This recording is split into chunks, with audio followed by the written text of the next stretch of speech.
Fans-fansnya Dallas gue melihat reaksinya agak-agak mix ya.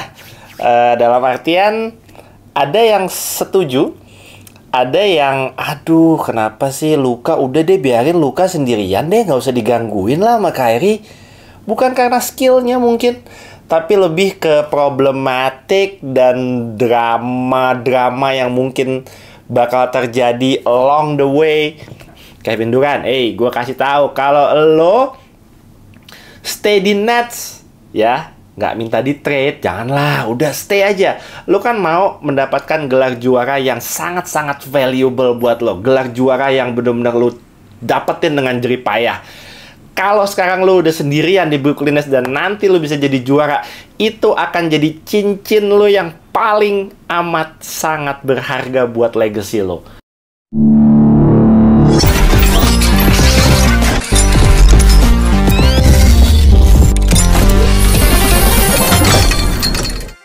Ngobrol NBA episode 38. Pastinya hari ini semua udah pada nggak sabar. Pembahasan yang lagi hot issue banget sepanjang hari ini. Kyrie Irving bro, Kyrie Irving ke Lakers. Salah, nggak ke Lakers deng, ke Dallas Mavericks. Waduh, kaget gak? Kaget gak? Gue sih enggak. Teman-teman kalau lihat di Instagram gue 2 hari yang lalu kok nggak salah ya gue ngepost. Iya 2-3 hari yang lalu kok nggak salah. Gue bilang bahwa destinasi untuk Kyrie Irving yang Kyrie-nya mau itu ke Lakers sebenarnya. Ini udah mundur beberapa bulan lah, udah 8 bulan lalu sebenarnya Kyrie tuh udah ada niatan sebenarnya pengen ke Lakers untuk reuni sama LeBron. Jadi ini sebenarnya historinya udah cukup panjang lah. Tapi di postingan Instagram gue itu gue membuat 2 pilihan. Gue pilih atas dan bawah. Atas itu adalah Lakers, bawah itu adalah Dallas. Gue bilang gue pilih yang bawah di postingan itu. Banyak teman-teman yang suka sama yang ke Lakers. Of course fans-fans Lakers pasti pengen banget ngelihat Kyrie reuni sama LeBron. Siapa sih yang nggak mau gitu ya. Fans-fansnya Dallas gue melihat reaksinya agak-agak mix ya. Dalam artian ada yang setuju, ada yang aduh kenapa sih Luka, udah deh biarin Luka sendirian deh, nggak usah digangguin lah sama Kyrie. Bukan karena skillnya mungkin, tapi lebih ke problematik dan drama-drama yang mungkin bakal terjadi along the way ketika Kyrie akhirnya ke Dallas Mavericks gitu. Jadi gue melihat reaksi yang mix nih antara fans-fansnya Dallas ketika ini masih bersifat rumor, belum official kemarin dan 2 hari yang lalu. Tapi nggak butuh waktu lama bro, asli cuma butuh 48 jam. Dari sejak Kyrie minta di trade sampai dengan trade itu akhirnya terjadi. Mungkin gue breakdown sedikit ceritanya, tim-tim mana aja yang tertarik dan mengajukan penawaran ke Brooklyn Nets untuk menawar seorang Kyrie Irving ya. Yang pasti yang pertama Lakers, tentu aja dilaporkan bahwa penawarannya yang diajukan sama Lakers itu ada nama-nama seperti Russell Westbrook, ada first round pick mereka 2 tuh katanya mau dikasih tahun 2027 sama 2029 itu ditawarin juga. Tapi Brooklyn Nets itu minta lebih. Mereka minta Austin Reeves, mereka minta Max Christie juga, mereka minta ada pick swap juga kalau nggak salah ya. Tapi berita yang beredar nih, tapi source-nya nih narasumbernya cukup kredibel ya. Gue sih kayaknya percaya sama berita ini. Bilang bahwa Joe Tsai selaku owner dari Brooklyn Nets itu bikin ultimatum nih ke GM-nya Brooklyn Nets, Sean Marks ya. Dia bilang bahwa oke, Kyrie mau out silahkan, tapi jangan kasih dia pergi ke tim yang dia mau, which is Lakers. Menurut gue Lakers itu adalah yang ada di otaknya Kyrie, udah pokoknya I just wanna go to the Lakers. Jadi sewah apapun penawarannya Lakers, menurut gue memang sudah tidak akan mungkin terjadi. Karena memang dari Brooklyn sendiri kayaknya ini agak sedikit ada, bukan sedikit ya, paling kesel sih, pastinya kesel lah. Jadi Lakers mau ngasih siapapun sebenarnya udah pasti ditolak juga sama Brooklyn Nets gitu. Jadi end up-nya ke Dallas. Tim-tim lain yang ngasih penawaran Clippers kasih penawaran. Clippers itu penawarannya kalau nggak salah ada Luke Kennard, ada Terrence Mann, a couple of picks ya, future draft picks juga, second round, first round juga. Phoenix juga ngebid buat Kyrie Irving. Phoenix itu menawarkan CP3, Jay Crowder, ada future picks juga.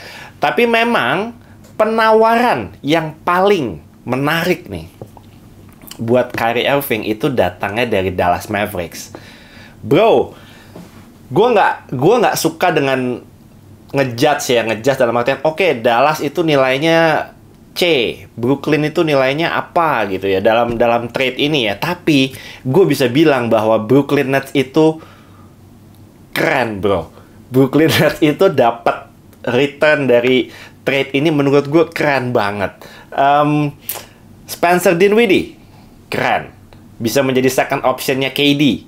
Kalau KD-nya lagi nggak bagus, mungkin dia bisa jadi first option. Kenapa enggak? Dorian Finney-Smith, DFS, salah satu pemain yang gue suka banget. Dorian Finney-Smith itu typical wing defender, 3&D player yang salah satu yang gue favoritkan sebenarnya. Dia itu wing defender terkuat di Dallas sebenarnya. Jadi gue agak sedih sebenarnya kenapa Dorian Finney-Smith dimasukkan ke dalam paket ini. Tapi ya itu pasti bikin Brooklyn Nets juga tertarik banget. Jadi dan untuk draft pick-nya juga banyak tuh ya, kalau nggak salah ada berapa tuh draft pick-nya, gue lupa. 2029 dapat first round pick unprotected lagi. Walaupun gini, draft pick itu bisa nggak ada value-nya, bisa juga ada value-nya. Dan ini terjadi, draft pick-nya diambil tahun 2029, berarti berapa tahun dari sekarang? 6 tahun ya, 6 tahun dari sekarang. Draft pick-nya Dallas ya 6 tahun, harusnya Luka dan Dallas masih secara tim masih oke lah ya, harusnya masih bagus. Jadi mungkin draft pick-nya itu di urutan bawah-bawah first round-nya, tapi di urutan bawah-bawah. Tapi kita kan nggak akan pernah tahu ya. 6 tahun yang akan datang tuh banyak hal bisa terjadi, men. Di atas kertas Dallas masih akan terus menjadi tim yang bagus untuk 6 tahun ke depan karena Luka Doncic masih muda. Tapi come on, ini 2023, 2029 masih lama. Anything can happen. Dallas bisa tiba-tiba jeblok, Luka bisa amit-amit tiba-tiba kenapa misalnya. Jadi 2029 first round pick-nya yang unprotected itu menurut gue itu itu gambling lah. Cuma siapa tahu bisa jackpot nantinya gitu. Jadi gue rasa Brooklyn Nets kalau gue mau nilai dari apa yang mereka dapat untuk seorang Kyrie Irving kalau ngomongin talent jago lah, men. Asli jago banget. Gue juga ngefans banget sama Kyrie Irving. Pure karena main basketnya jago ya. Dan nonton dia tuh sangat-sangat enjoyable. Udah, that's it. Tapi problematiknya dia di luar, drama-dramanya dia di luar, gue nggak suka gitu. Brooklyn Nets melepas seorang superstar yang dia udah berapa lama sih di Brooklyn? 4 tahun ya kalau nggak salah ya. Oke. Tahun pertama dia cedera, nggak main 1 musim. Tahun kedua mereka kalah di second round sama Milwaukee Bucks, dan di situ Kyrie-nya cedera kan. Oke. Terus mereka sikat abis, di sweep sama Boston Celtics gitu. Jadi sebenarnya 4 tahun, men. 4 tahun lu punya superstar ya, 2 superstar nih, KD, ada Kyrie, and then ada Harden juga tengah jalan. Tapi lu nggak berasa kayak punya 2 superstar gitu loh. Terlalu banyak dramanya gitu. Kyrie mulai dari nggak mau divaksin. Abis itu kemarin dia bikin masalah karena dia nge-tweet yang masalah anti-Semitic. Akhirnya dia harus menjalani berbagai kewajiban yang berhubungan sama organisasi-organisasi yang dia bermasalah lah gitu ya. Jadi gue happy buat Brooklyn dalam artian kehilangan Kyrie itu it's a big deal. Tapi kehilangan Kyrie itu sekaligus membebaskan Brooklyn Nets dari apa ya, mereka tuh kayak di penjara gitu sama Kyrie Irving gitu. Jadi kayak terlalu banyak masalah. Lu punya pemain bintang tapi lu berasa kayak sebagai tim lu kayak di penjara gitu loh. Sama semua masalah dan drama-dramanya Kyrie. Jadi sekarang mereka akhirnya sudah terbebas dan mereka dapat pemain-pemain yang bagus untuk mengelilingi seorang Kevin Durant gitu ya. Tapi jangan terburu-buru dalam artian Spencer Dinwiddie atau Dorian Finney-Smith atau siapapun yang sekarang berstatus untuk sudah pindah ke Brooklyn, nantinya bisa di-trade lagi. Masih ada berapa hari nanti sampai tanggal 9 Januari trade deadline, beberapa hari lagi. Spencer Dinwiddie nih, gua rasa belum tenang sebenarnya. Bisa jadi di trade lagi dia nanti kemana sama Brooklyn Nets. Jadi kita belum tahu.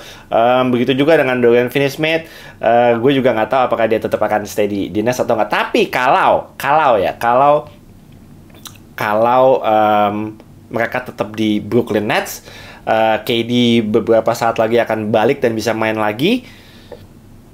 Nets itu tetap kuat loh bro. Asli, Nets itu tetap bagus. Dan gue rasa Nets sudah mencoba untuk menjadi tim yang mengumpulkan segala macam superstar. Gagal terus, ambiar semuanya. Dari dulu zamannya apa tuh, Paul Pierce, Kevin Garnett, pemain-pemain superstar dikumpulin mau cari cara instan, gagal semuanya. Nggak jadi apa-apa. Kemarin ngumpulin KD, Kyrie, Harden tengah jalan, gagal semua, ambiar semuanya. Sekarang dari 3 superstar, Harden udah out, Kyrie udah out, KD tinggal sendirian, man. KD tinggal sendirian.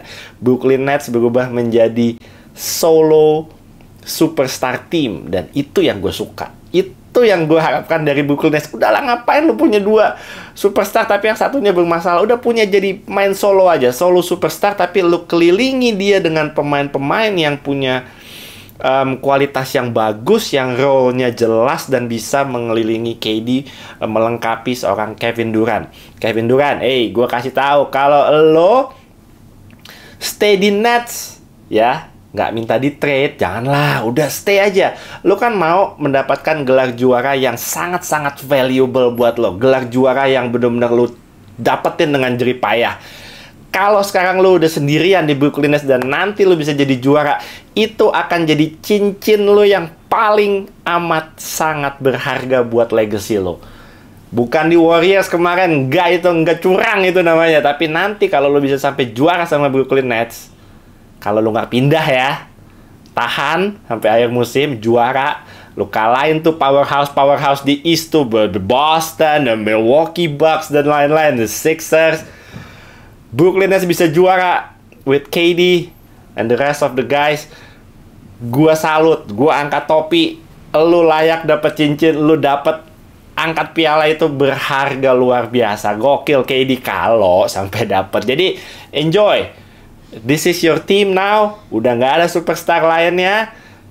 Brooklyn Nets akan berusaha ngasih lu pemain-pemain buat nemenin lu nanti berjuang sendirian. Gue percaya itu. Jadi kita lihatlah nanti Nets mau dibawa kemana.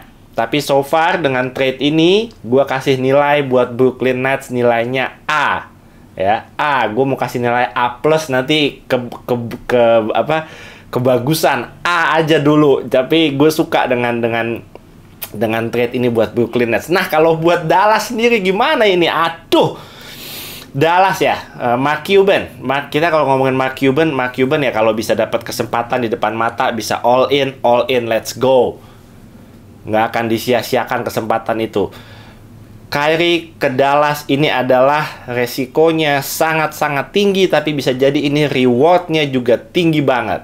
Karena tahun lalu Dallas Mavericks itu sudah sampai mana tuh? Sudah sampai Western Conference Finals, bro. Mereka harus bisa standarnya di atas itu. Which is kalau udah sampai Western Conference Finals, kalau mau naik standar ya mereka harus tembus ke final. Jadi harus all in. Dan udah nggak ada tahun depan, nggak ada 2 tahun lagi, 3 tahun lagi. They wanna win now. Dengan mendatangkan Kyrie Irving yang kontraknya akan habis musim ini. Dan nantinya juga dia bisa pergi begitu aja kalau dia nggak betah atau dia merasakan hal-hal aneh yang bikin dia bete atau apa, dia bisa pergi nanti off season. Dallas nggak akan dapat apa-apa, tapi Dallas punya cap space yang nanti bakal gede banget untuk bisa datengin free agent juga. Tapi untuk 5-6 bulan ke depan, inilah gambling yang diambil sama Mark Cuban. Oke, kita rental aja udah Kyrie Irving. Sementara statusnya pemain rental ya, karena kontraknya bakal habis. Nanti ya akan ada negosiasi seperti apa, gua nggak tahu. Tapi untuk sekarang statusnya tidak lebih dari seorang pemain rental untuk menemani Luka Doncic buat mendapatkan elite superstar, elite closer, buat sebisa mungkin membawa Dallas nanti melangkah sejauh mungkin. Karena bro, tahun lalu mungkin Luka ngerasa yang oke, kita udah achieve Western Conference Finals, kita musim depan bakal lebih gila lagi. Tapi ternyata kan capek ya. Luka tuh capek loh. Mungkin dia nggak pernah ngomong gitu ya, tapi dalam hati gue yakin dia capek, men.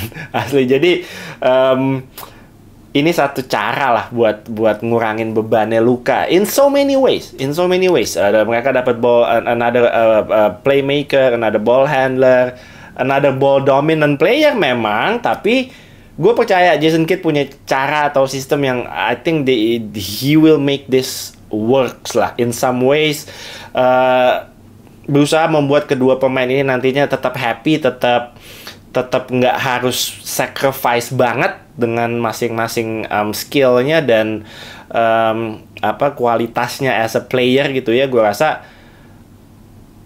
on court harusnya nggak akan ada masalah. Off the court gue nggak tahu, di locker room gue nggak tahu. Jadi, dan gue nggak mau tahu juga. Yang penting just focus on playing basketball. Yang penting mereka punya satu visi yang sama. Gue rasa Kyrie nggak pernah aneh-aneh sih di lapangan ya. Di lapangan gue nggak pernah lihat Kyrie aneh-aneh sih sebenarnya. Di luar lapangan ya itu bukan urusan saya sebenarnya. Jadi kalau gue mau kalau gue mau nilai Mavs, gue masih mengambil wait and see approach ya. Kayaknya gue masih wait and see dulu nanti bakal seperti apa. Dikabarkan katanya Kyrie bisa main nanti hari Rabu. Hari Kamisnya di sini itu lawan Clippers kalau nggak salah. Dallas lawan Clippers. Nanti kita lihat lah debutnya seperti apa, gimana dia main bersama, bisa coexist di lapangan sama Luka Doncic. Itu masih gue harus lihat beberapa game untuk bisa menilai bahwa this can actually work gitu. Tapi kesempatan itu tadi seperti gue bilang, Mark Cuban, gue rasa dengan nama ada ditawarin nih, nama ada Kyrie Irving available buat ditawar, ya let's go get Kyrie, why not gitu. Yang pasti fans-fansnya pasti akan suka dengan melihat Kyrie Irving di lapangan, ticket sales and everything. Tapi apakah ini bisa membawa Dallas to the promised land dengan mendapatkan cincin? Kita nggak pernah tahu. Gue rasa sih di Barat, Kyrie main di Barat sih sebenarnya. Ya, ini mungkin pertama buat Kyrie main di, bukan mungkin ya, emang pertama buat Kyrie main di Barat ya. Mungkin dia capek kali main di Timur ya. Cobain lah main di Barat lah, mungkin lebih terbuka kesempatannya buat ke NBA Finals ya. Kita nggak tahu lah. Tapi sampai hari ini, sampai detik ini gue melihat gue masih wait and see nanti bakal seperti apa. Menurut gue apa yang dilakukan Dallas ini adalah risknya gede, resikonya gede. Tapi rewardnya juga gede gitu. Jadi nanti kita lihat aja ke depannya bakal seperti apa. Gua antara pede nggak pede sebenarnya dengan keputusan Dallas Mavericks ini. Tapi ini sulit buat di pass gitu, buat dilewatkan begitu saja. Jadi kita lihatlah nanti, semoga ini keputusan yang tepat buat Dallas Mavericks, buat Luka Doncic. Kita lihatlah. Tapi kalau Brooklyn Nets, gua rasa ini it's a win buat Brooklyn Nets. Dengan return yang mereka dapatkan, mereka tetap masih bisa stay kompetitif dengan apa yang mereka dapatkan, dengan Kevin Durant, Spencer Dinwiddie, DFS, ada Royce O'Neal, ada Nicholas Claxton, masih ada Ben Simmons, Seth Curry, TJ Warren, Cam Thomas, dan lain-lain pemain-pemain yang menurut gue sangat-sangat capable buat bikin Brooklyn tetap kompetitif. Tapi nanti di playoff ya, I don't know, di playoff kalau kita lihat memang tim-tim yang juara tuh selalu paling tidak punya dua superstar lah. Dua superstar gue bilang. Kalau satu kayaknya kurang ya. Kurang kalau satu. Kalau dua mungkin lebih pas gitu ya. Jadi KD gue nggak tahu nanti dia bisa sejauh apa dengan dia sekarang sendirian ditambah dengan pemain yang statusnya bukan superstar tapi pemain yang oke lah, kualitasnya bagus-bagus sebenarnya gitu. Kalau Dallas ya mau nggak mau targetnya harus ke final. Juara nggak juara urusan nanti, tapi targetnya mau nggak mau kalau udah all in begini udah harus ke final bro. Apalagi ini udah sistemnya rental nih, cuma 5-6 bulan. Kyrie bisa pergi nanti kalau dia nggak betah gitu. Jadi harus bener-bener bisa dimaksimalkan nih. 5-6 bulan ke depan harus bisa membayar semua gamblingnya yang dilakukan sama Mark Cuban ya. Hopefully it pays off. Gue doain yang terbaik buat Dallas. Gue doain yang terbaik juga buat Brooklyn Nets. Dan gue mau sampaikan lagi, Spencer Dinwiddie, Dorian Finney-Smith itu juga pemain-pemain yang beberapa hari ke depan belum tentu dipertahankan sama Brooklyn Nets. Bisa aja dipindahin lagi, tapi mudah-mudahan sih enggak. Karena gue yakin Brooklyn Nets ini benar-benar berusaha mencari pemain-pemain untuk melengkapi, nge-build tim buat Kevin Durant gitu dan bikin dia happy lah ya. Gue nggak tahu Kevin Durant happy atau enggak sekarang ya. At this point gue nggak tahu. Gue nggak tahu semua. Brooklyn was a mess bro. Musim-musim sebelumnya juga Brooklyn itu selalu nggak bisa mereka punya tim yang superstar itu nggak bisa. Zaman eranya D'Angelo Russell, D'Lo gitu, kayak Jared Dudley itu yang benar-benar timnya fun banget, vibes-nya enak banget, bench-nya seru, starting five-nya seru. Itu lebih seneng gue nonton Brooklyn Nets yang itu sebenarnya. Oke, mungkin segitu aja episode 38. Gue tahu pasti teman-teman punya banyak yang mau diobrolin. Silahkan gas langsung di kolom komen, kita obrolin bareng.